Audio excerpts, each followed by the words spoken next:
All right. Sorry about that. I had to create a couple of graphics, but man, Lions win. It is week 17 post-game show. Detroit Lions took on the San Francisco 49ers in Santa Clara. And man, a game that started out in this first half, all of us were questioning, is this the same team that we have seen all season?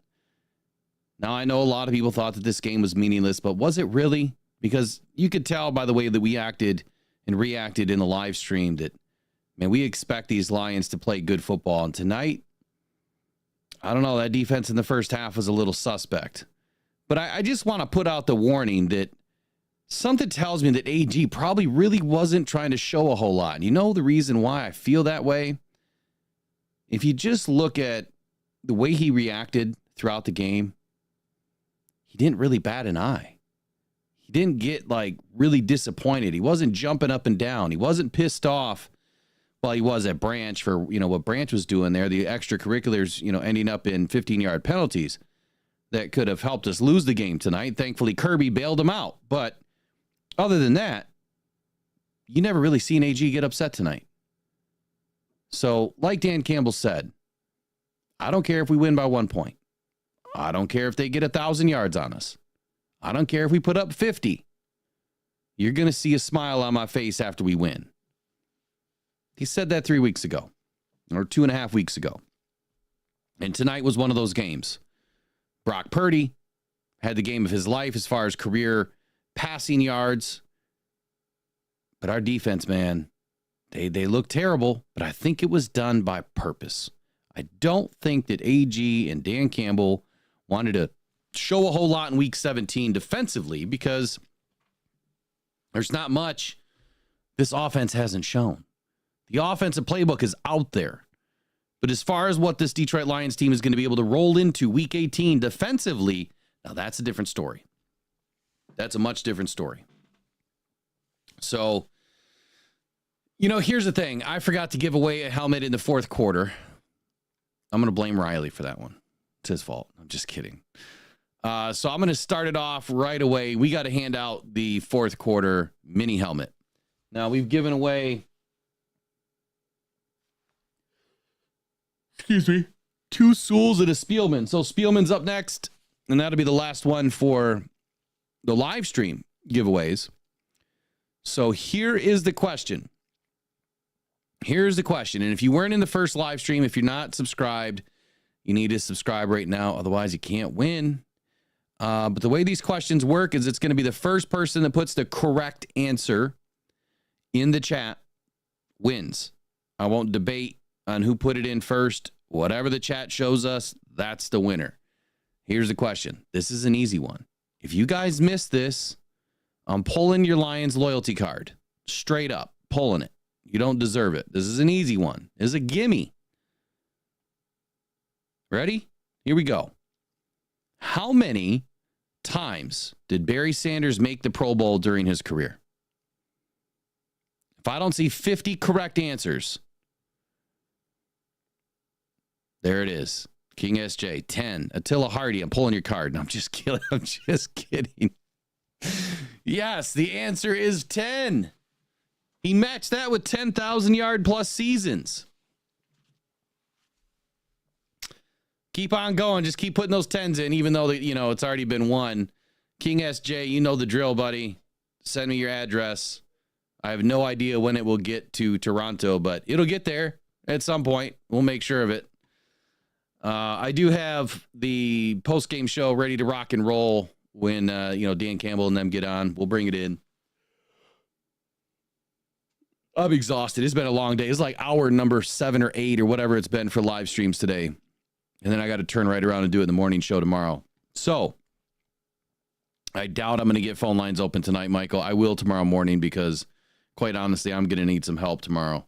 I'm going to need some help from the chat. You guys can call in and talk all you want all week because it's going to be one of those weeks. Here we go, though. Kirby Joseph, man. The game where I don't call a pick for this guy. We were talking about it in the live stream. I do rocks locks, right? So each week I kind of pick what's going to happen. I got a few of them right again tonight.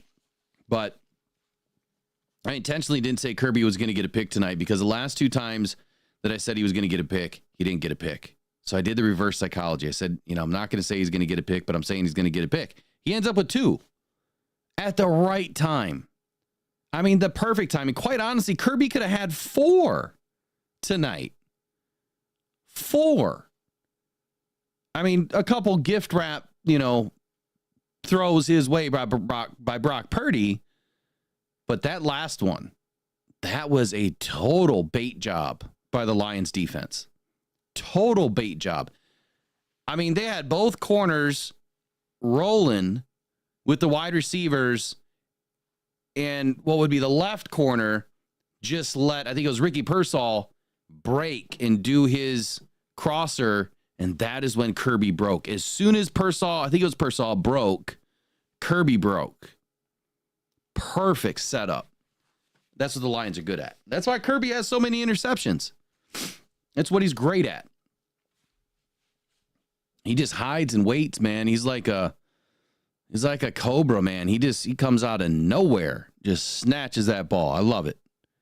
Absolutely love what Kirby Joseph has done this season. 9 interceptions. He is the league leading interception leader of the NFL right now. Can he make a run for Defensive Player of the Year?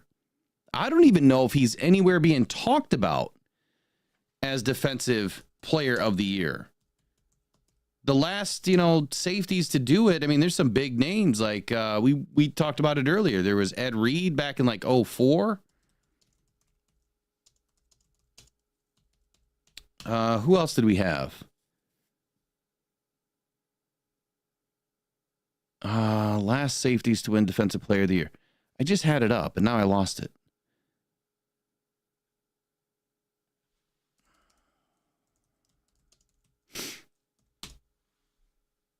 Oh, my goodness.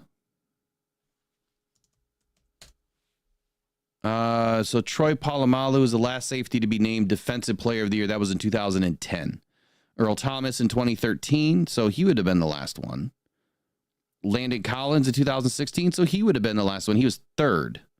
Earl Thomas was 3rd, so I guess that is correct. Troy Polamalu was the last one in 2010. Earl Thomas and Landon Collins came in 3rd place. And then it was Ed Reed, I think, all the way back in 2004. So Troy Polamalu. So it's been 14 seasons since a safety has been Defensive Player of the Year. Who's in front? Who would be in front of Kirby Joseph right now?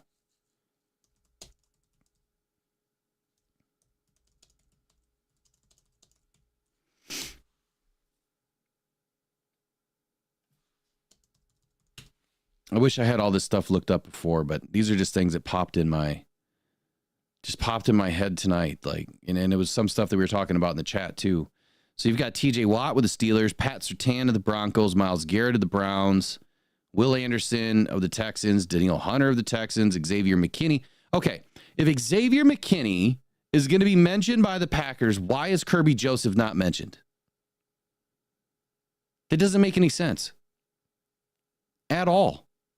But right now, TJ Watt of the Steelers is a minus 220 bet. So I have to say, if Kirby Joseph is not mentioned, and he better be mentioned ahead of Pat Surtain, then I just wouldn't understand it. Because he's had a better year than Xavier McKinney, and now he's definitely had a better year by getting another pair of interceptions tonight. Oh, we've seen the sideline image. Are you saying that we're going to have more memes here of Jake Bates?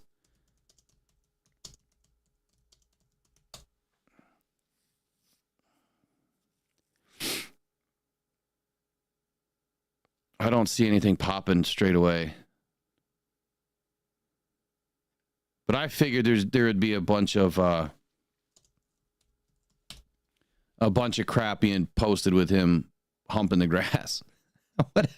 He was stretching.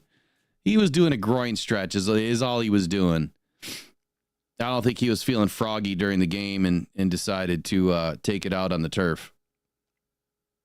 But it did look a bit awkward, man. It did look a bit awkward. All right, so Kirby Joseph, Player of the Year, Defensive Player of the Year. Should he make a run? I believe so.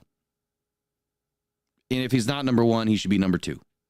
Without a doubt. He's had that good of a season. Next subject. Yes, before we get to the defense, are we concerned about the offensive line? What I saw tonight again is Taylor Decker's having some trouble. And I just don't know what's going on with Taylor Decker. I mean, there's some games like he plays great, but I'd say the majority of the season he's played average at best. For one, how much he's getting paid, and two, for what Taylor Decker used to be. He tonight was average, and I can't wait to see the scores in the morning and in the stats, to see the pressure stats, but he's just just falling over Graham Glasgow tonight. You know, just getting let in by Bosa and getting turned around. I mean, just bad angles, bad attack lines, bad hand placement, just not the Taylor Decker that we need in the playoffs. I just got to be honest. I don't think that that's going to be winning football for us. I don't think that Jared Goff is going to be able to stay upright going up against some of these teams that definitely have some healthy pass rushers. Jared Goff's going to be in trouble. And we do know that Jared Goff needs a little bit of time, just like any quarterback does, to get rid of that ball, unless they're going to, go back to fast-moving plays, which we've kind of gotten away from, but more pre-snap motion and getting these balls off in 2.6 seconds. If Taylor Decker's playing that way, that's going to have to be Jared Goff's MO. 2.6 seconds, they're just going to have to plan on a bunch of short stuff, which means that, our downfield game is going to disappear. But speaking specifically about tonight, this is a game that didn't matter. It just didn't. And it kind of felt that way in the first half. It just seemed like the defense didn't show up at all, period. The offense always shows up. But then the defense kind of came alive in the second half. So Aaron Glenn kind of went back to that two safety look, put us back into a zone, got us out of the single high look more often, and that's where we started to have some more success. Some penalties that definitely helped the Lions tonight. Warranted penalties, sure. Missed penalties in the first half. Yeah, there was a few helmet-to-helmets that didn't get called. I felt that the 49ers tonight were playing dirty. It just seemed like they were intentionally targeting not only the Lions' helmets, but it just seemed like, Kittle is going to the ground. Oh, that's Brian Branch down there. Let me drop an elbow as I'm going down, or a shoulder as I'm going down. Well, you know what? He got hurt on that play. Bosa did, or Kittle did, because he tried to intentionally hurt Brian Branch. It just seemed like the 49ers were really trying to hurt our guys tonight and take away our chances for the rest of the season. There's a difference between playing hard and playing dirty. And I know that the Lions get called out for this stuff at times, but I don't intentionally see the Lions trying to fall, on another player. Usually when a player's on the ground, they're trying to avoid falling on a player. One, out of the respect of that player, but two, you don't want some freak, stupid injury to happen to you. Now let's talk about Terrion Arnold in the very beginning of this game with Juwan Jennings. Jennings completely kicked Terrion Arnold's ass right out the gym, man. Right off the field. Blocked him all the way through the goal, through the end zone. Great play by Jennings. Why did he then turn around and try to choke out Terrion Arnold on the ground? And why didn't a ref throw him out of the game for that? They didn't even review it. I mean, that should have been upstairs in New York. Kind of remember what they did to Brian Branch in the Green Bay game? That came from New York. Came from upstairs. And they threw Brian out of the game. You're telling me that you can go in and choke some dude and not get ejected? That doesn't make a bit of sense to me. That was dirty as I've never seen anything like that. We've seen fights break out. You see, stupid guys trying to throw punches on others' helmets. But I've never seen somebody try to intentionally choke somebody out as they're on the ground. That was sickening to me.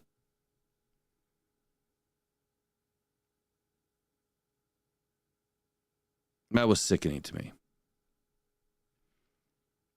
I register. I don't know what you're talking about with what team showed respect. Which team? The 49ers? Didn't show any respect tonight. There's zero respect. They were dirty all night. All night. And I'm going to go clip the crap out of it this week and make some videos and show you about it. And I'm definitely going to call out Juwan Jennings. I'll make sure it gets somehow to Roger Goodell. Like, this is the kind of crap that can't be happening. And why does it only happen to the Lions and nothing is done about it? Yet if that's our guys. I mean, just look at the difference between offensive pass interference penalties between the Lions and any other team in the NFL. The Lions legit have 2 penalties for offensive pass interference or for defensive pass interference against our receivers. 2. But yet our defense has 20 some odd penalties against us. And every other team in the NFL definitely has more than 2. There is plenty of opportunity to call the penalty. Doesn't get called. Ever. Doesn't make any sense.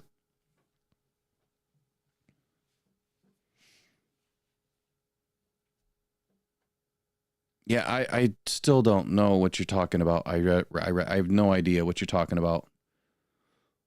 But I don't even know who you are or who you think you are. I mean, talking to me that way, dude, that's not necessary.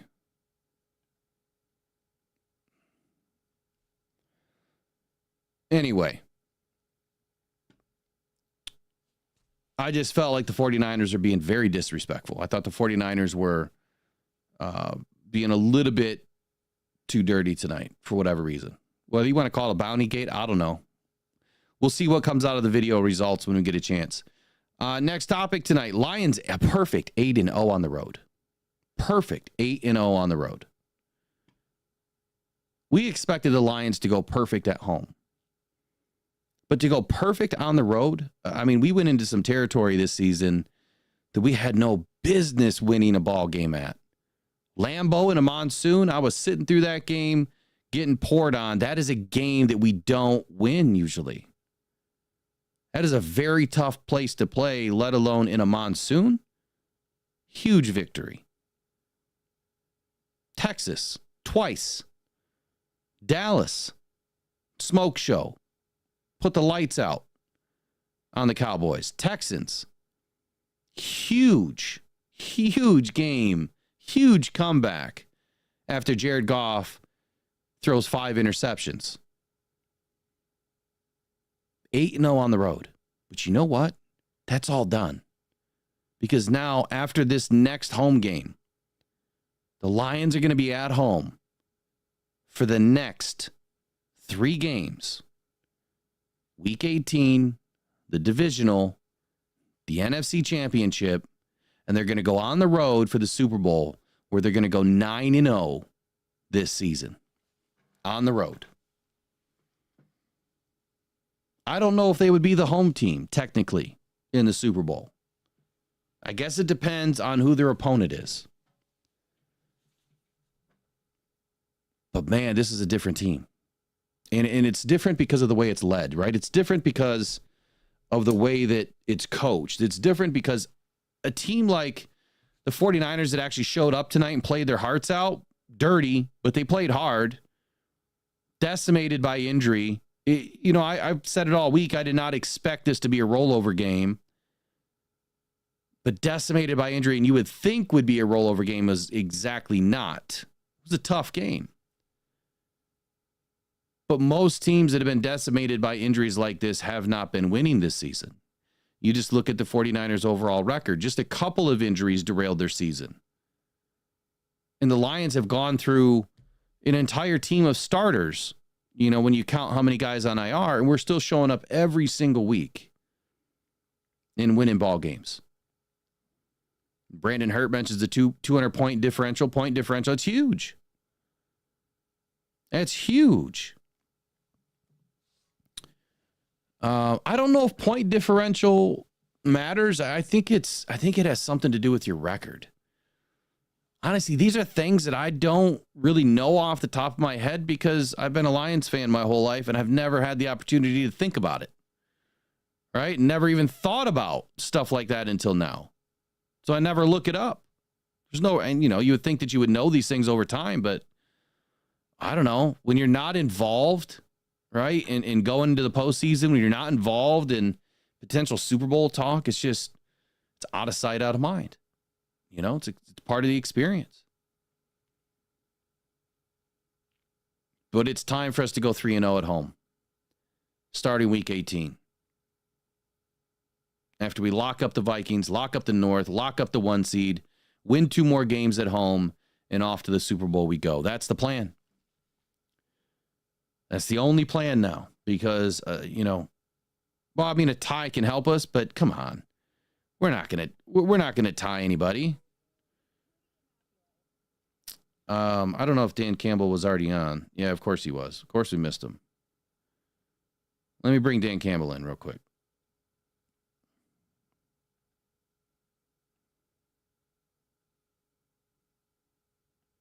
Hold on here.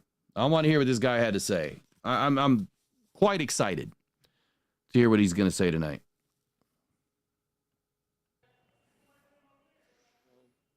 They were ready to go, and they came out, they competed, and we were able to finish that one out. And number of guys played really good for us, played really, really well. And I thought Goff had a big game. That offensive line, Gibbs, J-Mo, Saint. Defensively, there was a number of guys. Certainly, Kirby came up big with 2 picks that were big. And anyway, it was wanted to play complimentary football. We did that, and I was really proud of the guys. Dan, we know your mentality. You spoke about it this week about playing the guys, not resting starters. Just talk about why that was so important for you to come out and have the guys play and get this victory with the starters in rotation as well. Yeah, look, there's nothing easy about this, and there's a number of things you got to decide, and we don't get to prepare those other guys because you don't know what's going to happen. You don't know what's going to happen for first, second down, third down, red zone leading into the week. And so, for example, like Hooker's not getting those reps. Those are Goff's reps because we don't know. And that's just one example. And so it's not fair. I just don't believe it's fair to put in a guy who's not prepared to play, especially a young player. And then you can only sit 6 guys. So who are all those 6? Well, all right, who are the 6? And then the other guys that don't, was it fair to them that we're not using everything we've got? We flew out here, we prepared this way, we came out to win, and that's ultimately what it came to. And, yeah, you do. You cross your fingers, nobody gets hurt. I mean, it's tough. We were fortunate, we got out. And now it's on to the next one. Kirby, I think he had 7 picks in the first 10 games. Had been a little bit of a drought here, but just stepped up in a huge way. 2 big ones that you guys turned into 14 points. Just that whenever you guys have needed a kind of a play, it seems like he's been able to step up. Just how proud are you of him? 9 picks on the year now. Yeah, really, really proud. I mean, it's what we talked about. It was when we needed it the most, man, he came up big. And, we were – we've been talking about it. We knew we needed to get takeaways, and it was just another example of playing complementary football. So I want to say this right away. The one thing that I'm already noticing is when we're in an away stadium, man, the audio is so much better, it seems like. Why can't we get this figured out in Detroit? Why is the audio so terrible that you can't hear anybody? That's the one thing that I keep hearing this every time we go somewhere, man. The audio is usually so much better. And I don't know if it's because it's a Monday night game or what, but they got to figure it out in Detroit because the audio is terrible. And, man, he came up in a big way, and not just that, the picks, but, he had some critical tackles in this game and just really showed up for us. So that was big. Kirby had those big picks, obviously, but you guys didn't force a punt. Just how do you feel overall about your defense and its readiness for the playoffs right now? Yeah, I wanted to. For me, it's do you want to play a little bit better? Yeah, you do in areas, but we calmed some things down in the second half. AG and those guys did a good job, and we talked about disruption and takeaways, and we got those, and that's the world we got to live in, you know. So I feel good. And because I know that the most important thing is that we do complement each other. And when we need it, offense has got to show up. And defense, if we're not able to score, they got to show up. And we did that. And then we still got special teams, you know, that we hadn't even talked about yet. So we'll be fine. We'll be fine. What you said about the, the not resting the starters, did you get even a little bit of a niche after the Vikings won and obviously playing the starters? How does that set you up for the Vikings this week on a short week? Does it give you any kind of benefit for momentum, anything like that? Well, yeah, I'm probably like you guys that were all here. Woke up at 2 or whatever this was this morning. And, yeah, it was on my mind. I mean, I thought a lot about it. I thought about it leading up to the game. I thought about it last night. I told the staff. But I ended up settling on the right thing to do was play these guys, and because we owed it to the team, and it was just one of those positions we were in. It's just hard to say who you're going to sit, and it's not fair to ask guys to play that haven't been prepared to play, So yeah, that was tough, and I think the biggest thing is there was things we wanted to do better than we did last week, and we did. We cleaned a lot of things up offensively. I thought defensively we talked about getting takeaways. We got takeaways, and so that'll always serve you well going into the next week. And look, there was never going to be anything. We knew what this is. You're out on the West Coast, you go, man, it's all good. That's what we do. You know what I mean? This is what we do. Like, we love it hard, and this is our deal right now. So easy, Campbell, we're easy. looking forward to this. Everything about this week. Speaking of what you do, undefeated on the road, Dan, it's so hard to win on the road in this league. To go undefeated, I mean, just how much of an accomplishment is that for you personally? Well, it shows the type of guys we got, shows the type of players we got. And, we're a resilient group. We just are. And we're built to handle things that not everybody can do. And, you go 8-0 on the road, that means you're a pretty damn good team, and you can handle adversity. And so, I'm proud of these guys. I'm proud of the coaches. It takes a village. It takes everybody. So we prepare that way, and we play that way. Dan, we saw Panay head to the locker room a little bit earlier in the first half. Is he dealing with anything that is a long-term concern at all? No, shouldn't be. Should be good. Hold on, I missed that. Everybody. Dan, we saw Panay head to the locker room a little bit earlier in the first half. Is he dealing with anything that is a long-term concern at all? No, shouldn't be. Should be good. I missed that during the game. Thumb. Hey, Dan, you had 11 conversions today on third or fourth down. Just how were you guys so good on money downs tonight? I mean, we felt good about the plan going into the week. And ultimately it was going to come down to the execution. So we did feel like we had a really good plan, put our guys in position, and ultimately, man, Golf played lights out today, and he's been playing like this. And just I feel like he took another step up, which is hard to believe, with where he's been playing because it is such a high level. So that, and then our playmakers showed up, man. They made plays for us. The O-line protected well.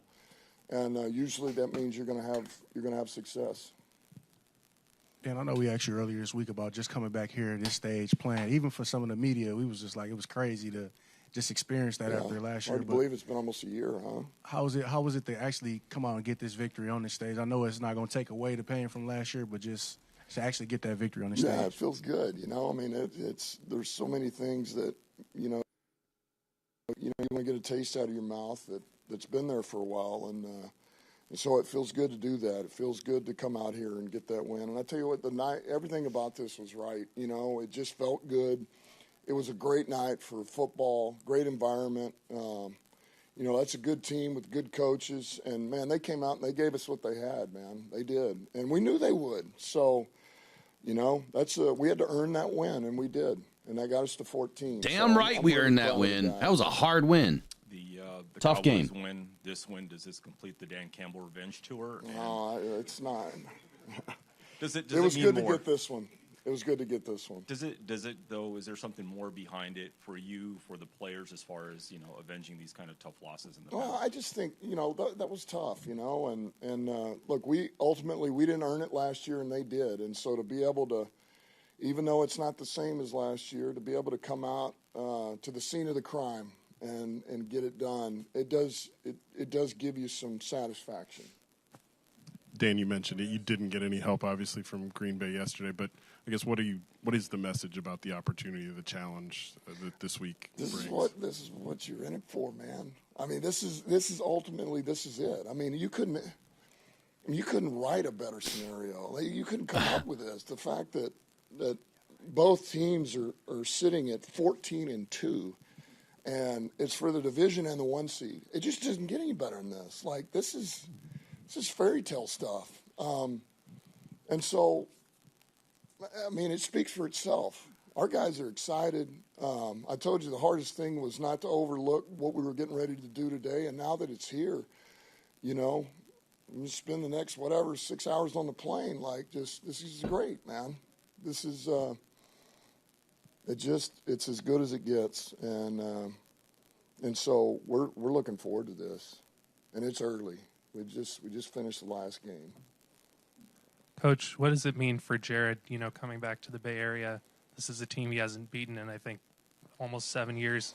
Get the win Really? and play I didn't so know well. that. Yeah, and But play it feels so well. good, I guarantee you. Yeah. But what is it like for him? I'm sure he had a lot of friends and family here to have that kind of performance at home, basically. I know he had a lot of friends and family here, and That's a big stat for you know, Goff.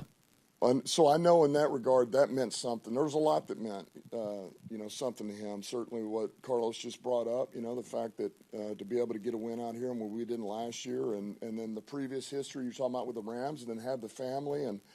But this is a different Jared Goff now. He's different. And this guy is developed and matured, and he's just stepping into his prime, and he just continues to get better and better. And he's playing at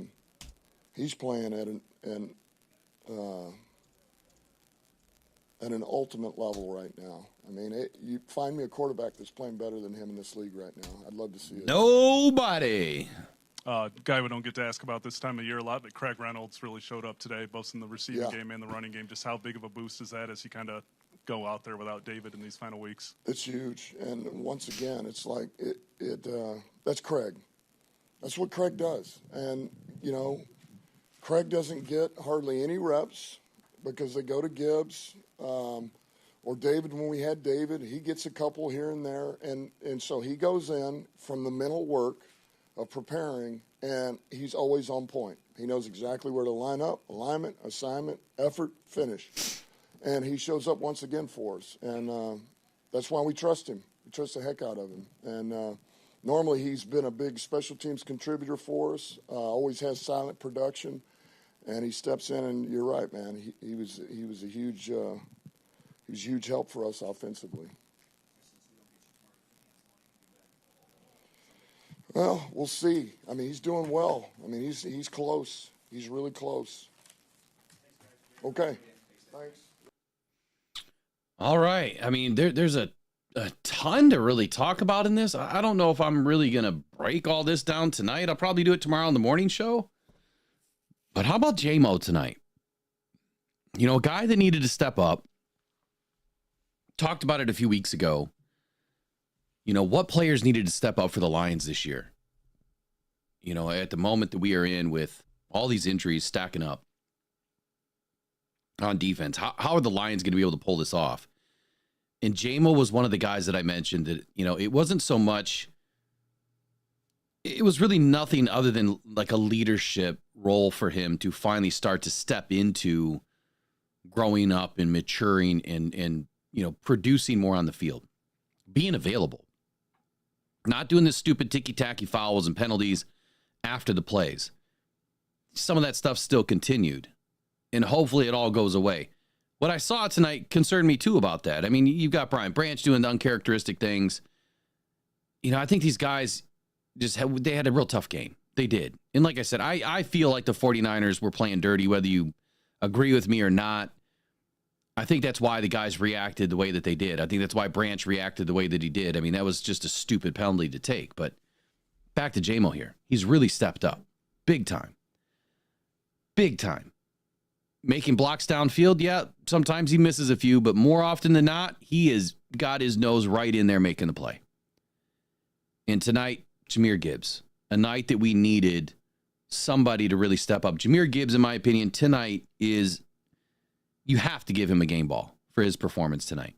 You have to give Jared a game ball for his performance tonight. Kirby, you have to give him a game ball for his performance tonight. Without a doubt, those are the three best players of this game that showed up tonight. Little concerning to hear about Penei Sewell. Totally missed it. Totally missed that Penei Sewell got injured in the first half.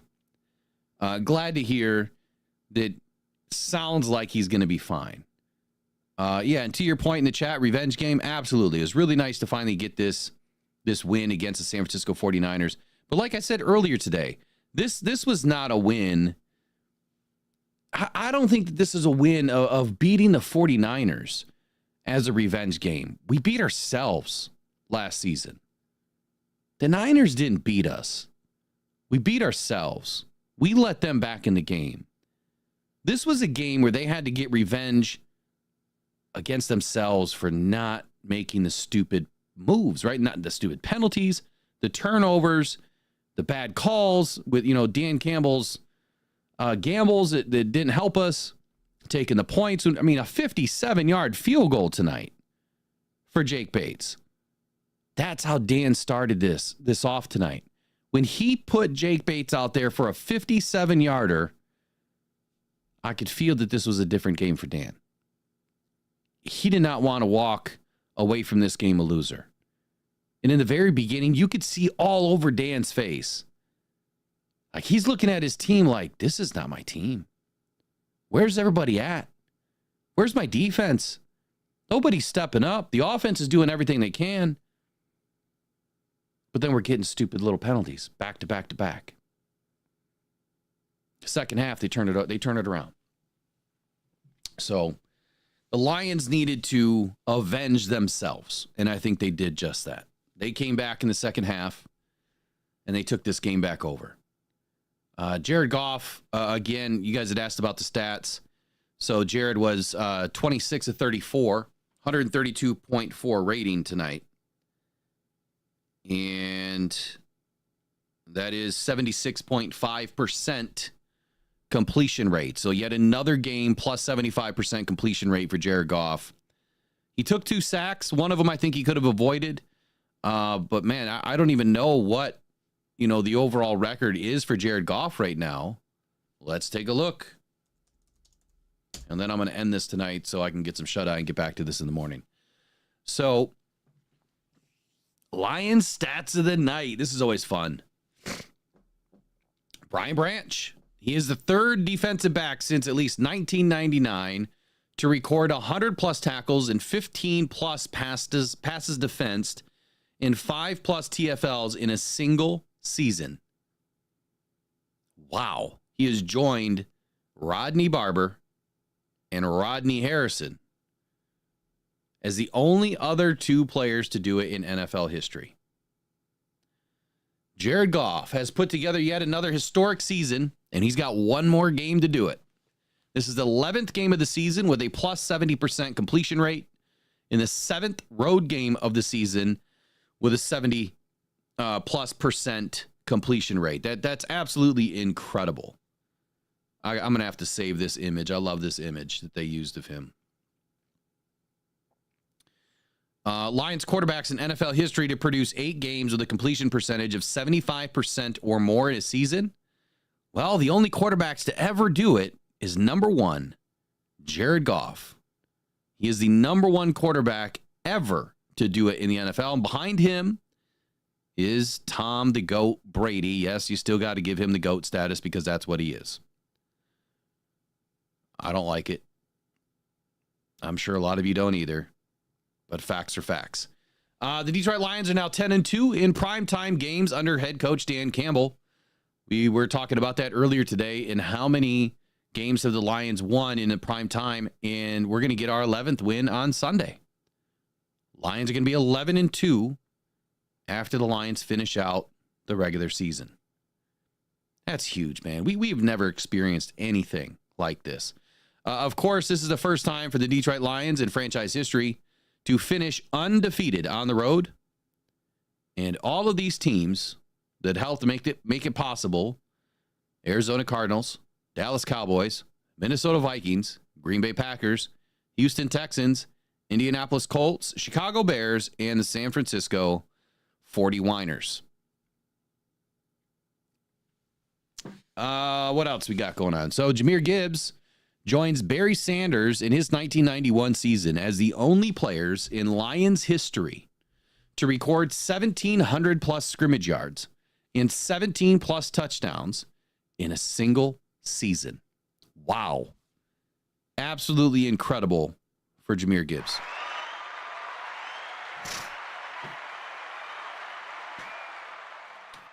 Kirby Joseph, Super Curb, is the first line safety to record 9+ interceptions and a pick six in a season since Jack Christensen, 1957.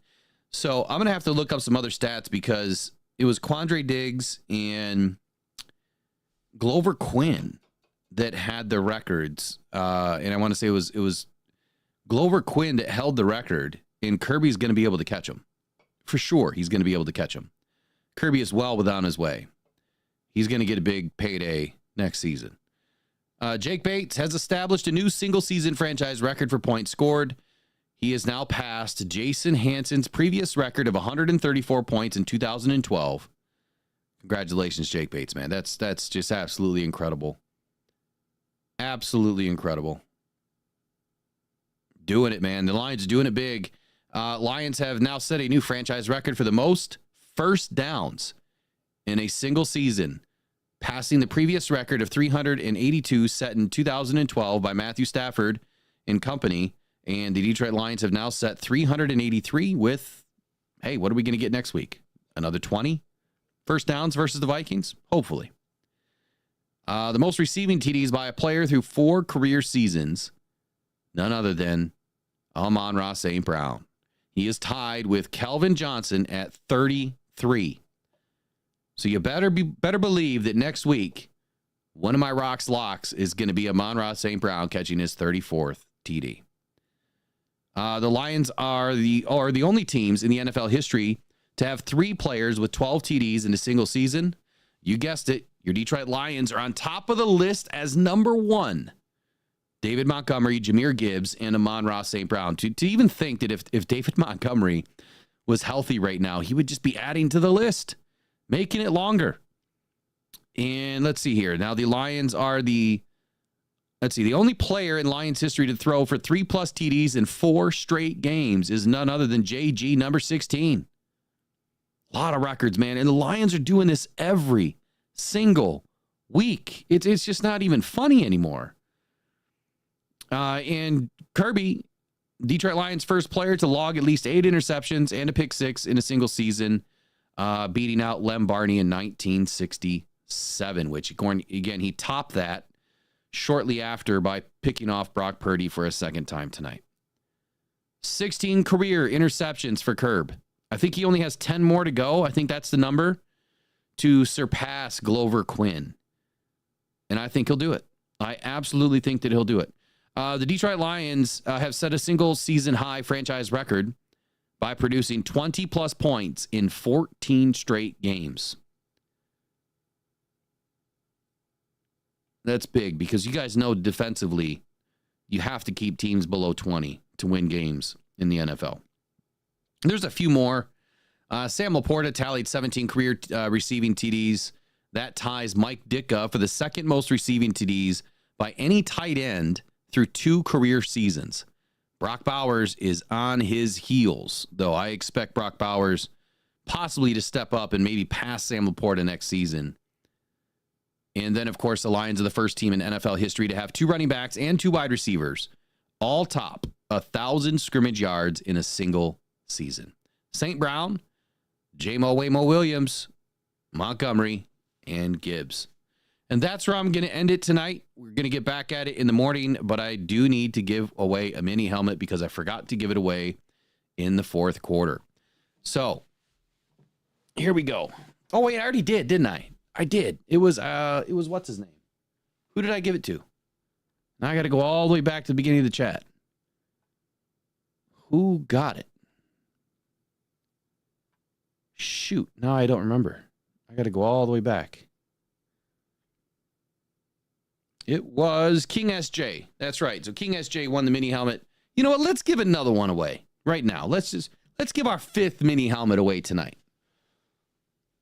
It's over $700 in prizes that we're giving away tonight. These are signed by Panay Sewell and Chris Spielman.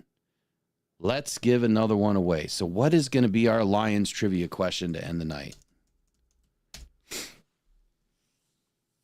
Lions trivia question to end the night.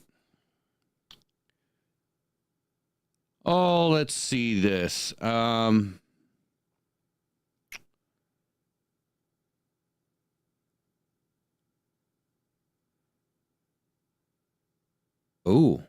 this is a tough one. This is a tough one. Okay, this is a tough one. Again, it's the first person to answer in the chat. Here we go. The Detroit Lions have missed out on all 37 Super Bowls. During that span, how many times did the Detroit Lions appear in the NFC Championship game?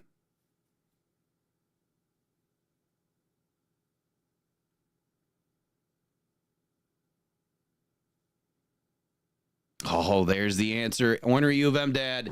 The answer is 2. So it was 1991, and the Lions lost to the Washington Redskins, and then it was last year against the 49ers. So there you go. That's your next winner, Ornery U of M Dad. You are the 5th winner tonight. Don't forget King SJ, Ornery U of M Dad, Nick P, Jack Rumsey, and Michael Garrity. Make sure you guys all email mailbag at rockdon.com. That's mailbag at rockdon.com. Give me your addresses, and I will get all of these sent out hopefully by tomorrow. If not, I'll get it sent out the next day for sure. But we'll get it sent out this week, so you guys should have them in the next week or so. That is 5 mini helmets going out to 5 Detroit Lions fans. You guys are awesome. Appreciate you guys joining. If you haven't already, please subscribe to the channel. Let's march our way to, 7,500? We'll give away another mini helmet. Every 500 subscribers, another mini helmet.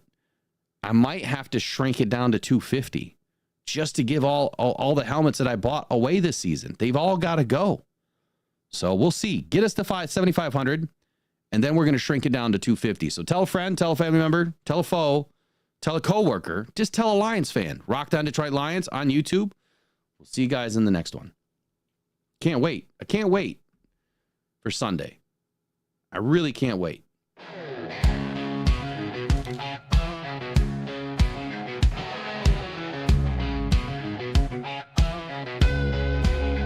Three guys in the huddle, man, talking football. NFL, college, man, they cover it all. Feel the tension, prediction, and a call. Fantasy life and rise or fall. Talking football night and day. NFL and college, hey, hey. Bets and stats, they don't play. Fantasy champs on our way. Guitars, roaring hearts, beating fast. Catch a pass, score, man, have a blast. 3 voices, keeping it clear. Listen up, the season's here.